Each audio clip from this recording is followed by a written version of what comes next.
ಕುಕ್ಕರ್ಹಳ್ಳಿ ಹಳ್ಳಿಯ ಅಂಚಿನಲ್ಲಿ ಒಂದು ಹಳೆಯ ಮನೆ ಇತ್ತು. ಆ ಮನೆಗೆ ಕನ್ನಡಿ ಮನೆ ಎಂದು ಹೆಸರು.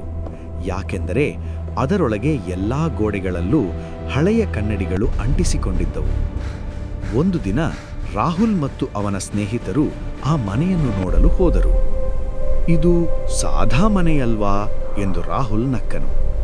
ಆದರೆ ಅವರು ಒಳಗೆ ಹೋದ ತಕ್ಷಣ ಬಾಗಿಲು ಸ್ವತಃ ಢಮ್ ಎಂದು ಮುಚ್ಚಿತು.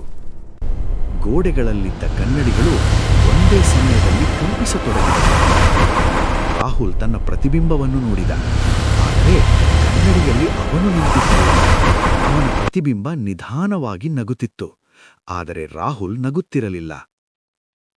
ನೀನು ಇಲ್ಲಿ ಯಾಕೆ ಬಂದೆ ಎಂದು ಕನ್ನಡಿಯೊಳಗಿಂದ ಒಂದು ಶಬ್ದ ಕೇಳಿಸಿತು.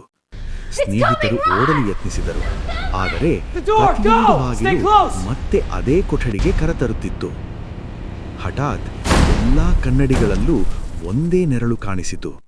ಉದ್ದವಾದ ಕಪ್ಪು ಆಕೃತಿ. ಆ ನೆರಳು ಕನ್ನಡಿಯಿಂದ ಹೊರಬಂದಂತೆ ತೋಚಿತು.